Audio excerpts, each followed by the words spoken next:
My diagnosis was May 15th of 2020. And in February, I've always had fibrocystic breast. So I had my first breast surgery when I was 16.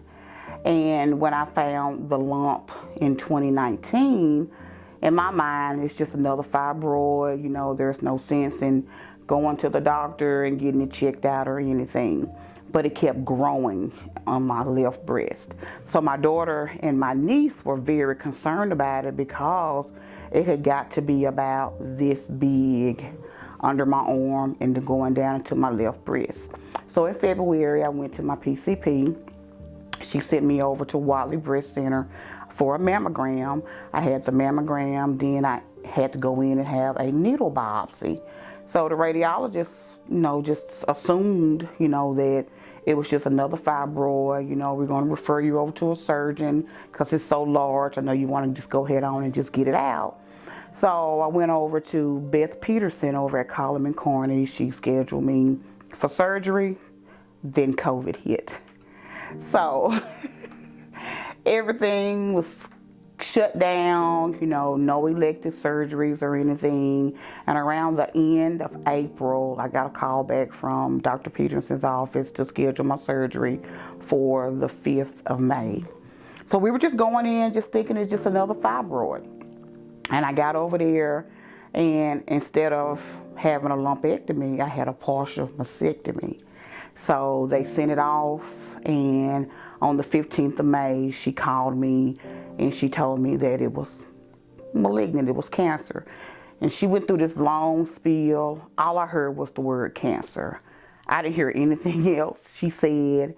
And I was just like, okay. And she was like, we're going to refer you out, to an oncologist and a radiation oncologist. And I was just like, okay. And I got my diagnosis 2 days before my daughter's birthday. So I called my daddy first and told him about it, and then I called my sister, and then I was like, do you ruin your daughter's birthday weekend by telling her you got a cancer diagnosis? So I toyed with it a little bit, and then I finally just called her and told her, and she was like, okay, now what's next? Let's fight. And I was just like, oh my God. Tried to have a pity party about it, but my faith just kicked in. At that time, he was 13. Had a 13-year-old son, and I was like, I can't just lay here and die. I have to get up and fight. And that's what I did.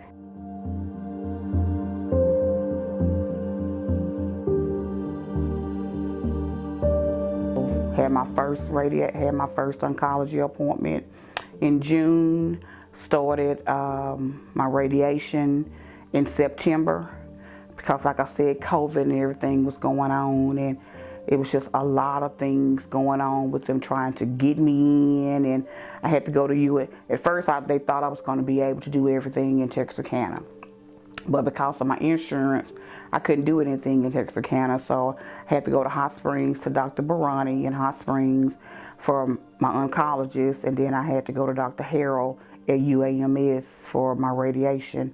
And so from September to December, I underwent radiation, extensive, high-leveled radiation, because the cancer that I was diagnosed with, it was a very rare cancer. And they told me like 1 in 1,000 women are diagnosed with this cancer.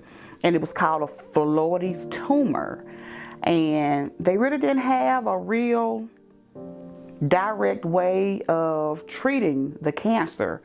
And Dr. Peterson, she conferred with her colleagues. She sent my information down to MD Anderson. And, some of the doctors were saying, just take it out, what she had already did, but don't do radiation, no chemo. Other doctors were saying radiation and chemo.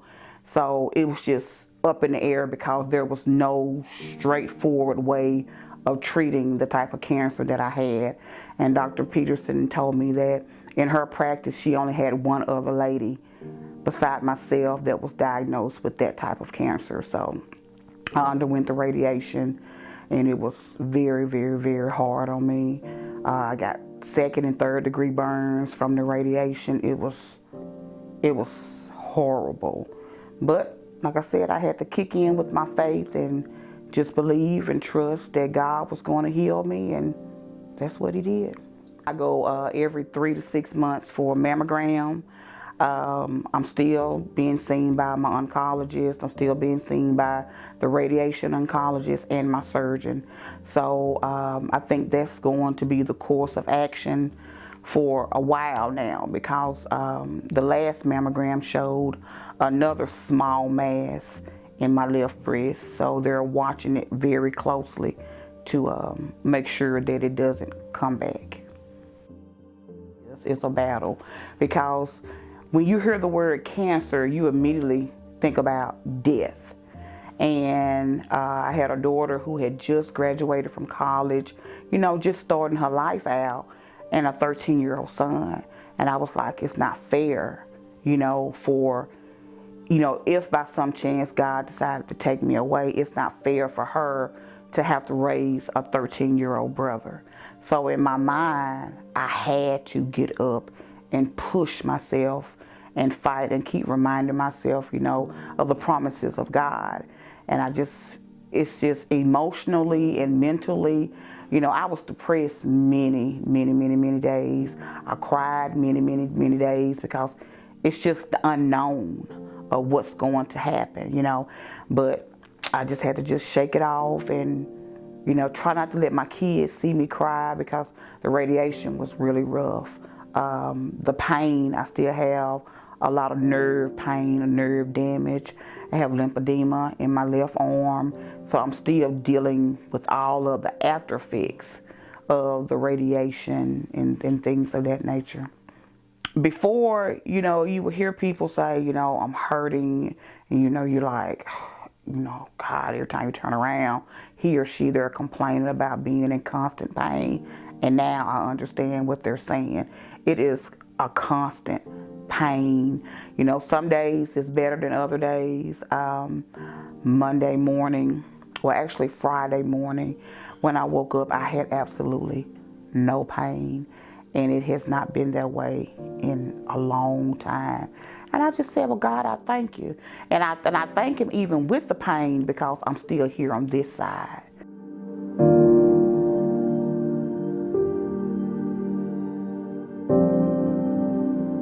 I joked with my son. I asked him last night, I said, what do you want to eat?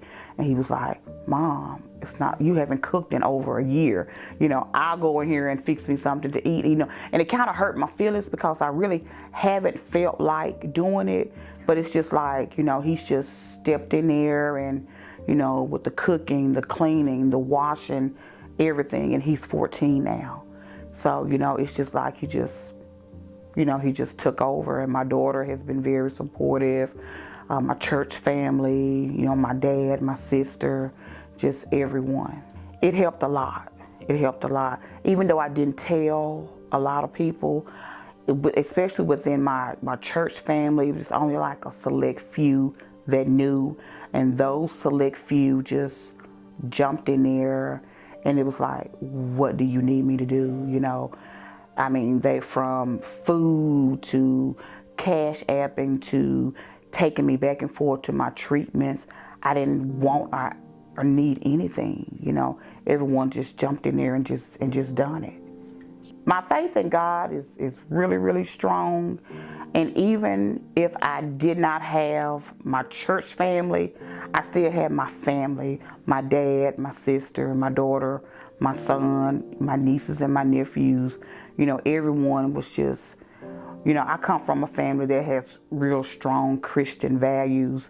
And, we just rely and trust in God. And that's just what we do. Now I have a better understanding of what cancer is. Just to go to UAMS every day and to see so many people like myself going through the cancer treatments, and from babies to my elders. And it was just emotionally draining. You know, like I said, you hear the word cancer and you know people have cancer and they have to go through the treatments, but to actually go through it yourself and see other people fighting the same battle, it changes you.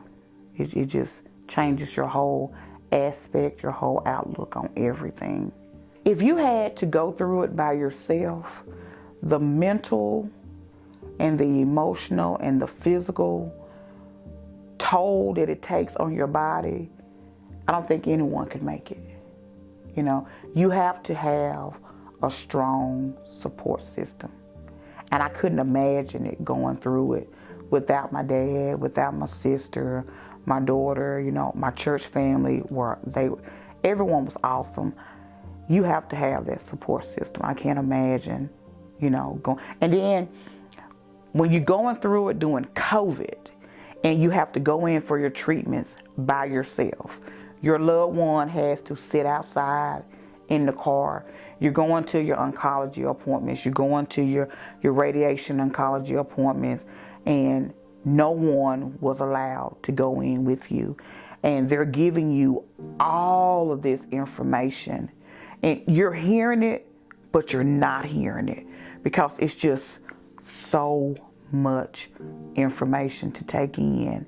And when I would go, I would have my daughter, and she would be on the speakerphone so that she could hear the information that what the doctors was giving. My church members, the one that were taking me, you know, they would have to be on speakerphone so they can hear, because it would be some things I would hear, but I wasn't hearing it, you know. And it was hard to be diagnosed with cancer during COVID, because you have to do everything by yourself, everything. I'm so thankful that my daughter and my niece pushed me to go and see about it, you know. And I've been going to my primary care physician, you know, never mentioned anything to her about it, you know, because in my mind it's just another fibroid. And if they had not have pushed me, I may not be here today. So I'm grateful and thankful to my daughter and my niece.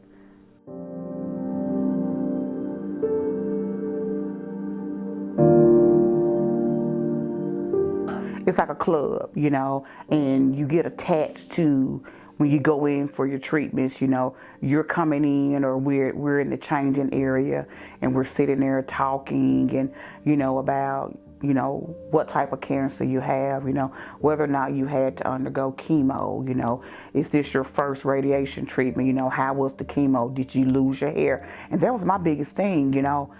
Oh my God. And it wasn't so much of me losing my hair. I didn't want to lose my eyebrows and my eyelashes, because in my mind, you can always put a wig on, you know. And at the time when I got my diagnosis, I was already wearing my hair short. So I was like, well, I think I can be okay with a bald head, but I just couldn't imagine myself without eyebrows and eyelashes. And I know that was vain, but I just kept telling my beautician, like, girl, don't let me lose my eyebrows. You know, she was like, girl, we can draw those things on. And I'm like, yeah, but I'm used to having my eyebrows and my eyelashes, and that was just my biggest thing, you know. And then as we was going through treatment, and I was up there at UAMS, a lot of the women were like, well, when did you start losing your hair? And I'm like, girl, you know, I had to really get into the shop and really get the conditioner and everything, because I wasn't so much afraid of losing hair, but I knew what they were also saying too, you know. And then to sit there, there was a 3-year-old baby, and his mother and father were having to, first when we started going through, the baby was walking in for his treatment. And then as I went on down through the process, they was having to carry him in. And then I was like, you know, when I would get there, I would wait before I go in, because I hated to see that baby, you know. And he didn't win his fight, but I just hated to see them having to tote their baby in. And I would just have to just stay back, and you know, and my daughter was like, are you going to go in yet? I said, no, because I did not want to see him, you know, because he fought, but but he didn't win his fight. A lot of times it was too much, and when you're sitting there and, like I said, when you're in the changing area and you see people coming in and you get used to seeing them, and then when you don't hear them ring the bell and in your mind you're wondering, well, did they complete the treatment? And a lot of times you would know because everyone would come in and say, this is my last day, I'm going to ring the bell, and I can remember one particular time I was on the radiation table and I heard the lady, she was just praising God and telling God how, she didn't think that she was going to make it through and, and was just saying that, how he was a way maker. And I can hear her out there and I could not lay on that table because I wanted to go out and praise God with her. So I just started yelling. And so they ran in because they thought something was wrong. And I said, y'all have to let me up off this table because I want to go out and rejoice with her because she's won her fight, And I went out there and I praised God with her because I saw how she came in day after day. And some days she even came in a wheelchair. And I was just like, and just to see her and know that she had completed treatment and she was cancer free gave me that extra push because I was getting tired. I had the burns and I was just weak and I just didn't know if I was going to be able to make it. But just to hear her expressing to God how she thanked him and how she had stared death in its face and she did not even know that how she was going to be able to make it, but God. And it just gave me that extra push to be able to continue on, with my treatment. Yes, I got to ring the bell, and when I got ready to ring the bell wouldn't ring. And I was like, girl, y'all help me. And then they say, you have to get down there and just really ring it. And I was just like, oh, you better tell me something, because I've listened to so many people ring the bell, and I wanted to ring that bell too, and I could not wait to ring the bells and the sisterhood of everyone that has had cancer. When there was a lady in my church that had breast cancer, and I was like, oh, I'll pray for her and everything. But when I was going through my battle, I would go to my mailbox and there would be a card in my mailbox from her with encouraging words, or she'll send me a text message with encouraging words. So it's a sisterhood. When you find out that someone else is going through or has gone through the same thing that what you've gone through, everyone just bands together to encourage that person.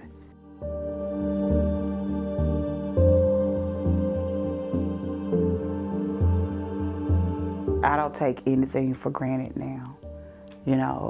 It's important to live life to its fullest, to live life and love everyone, and just don't hold grudges, because life is too short. You're here today and you're gone tomorrow. And I want, when I'm gone, I want people to look back and say, she loved everyone. She loved God, she loved everyone. And she was just an all-around good person.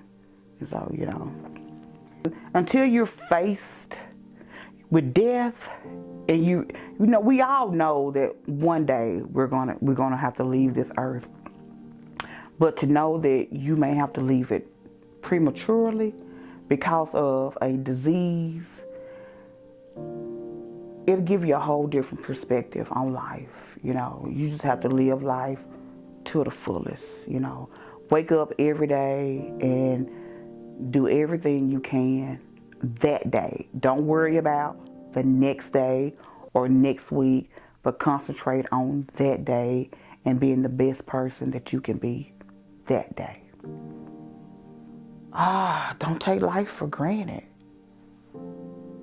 Because everything can just be going just smooth.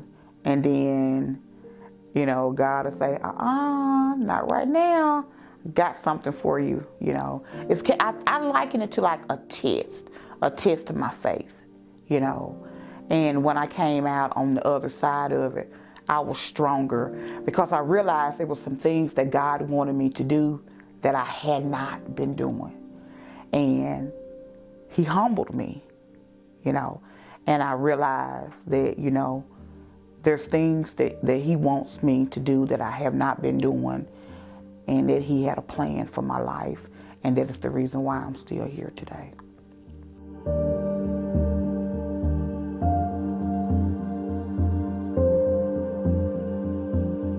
You just never know. You just never know. And we get complacent, especially if we have a history of, like you said, lumps from caffeine or cysts. And when you talk to people about it, a lot of them are like, oh yeah, I've had that before. I just stopped drinking Cokes, or I just stopped drinking Dr. Pepper, or it was a cyst. It dissolved on its own, because they can't give you medication for it to dissolve on its own, and so we just really just take it for granted that it could be something more than that. We just push it to the back of our minds, And by me not having a history of cancer in my family, breast cancer never crossed my mind. And I would always say, if someone said I had cancer, I would be dead within a year. I've always said that. And then I got the cancer diagnosis, and I was like, you can't lay here and die. You have to fight. And that's what I did. Get your yearly checks. Whether it's a mammogram, colonoscopy, anything that early detection is the key. That's the key to survival. Early detection. And when you find a lump, no matter how small it is, get it checked out immediately.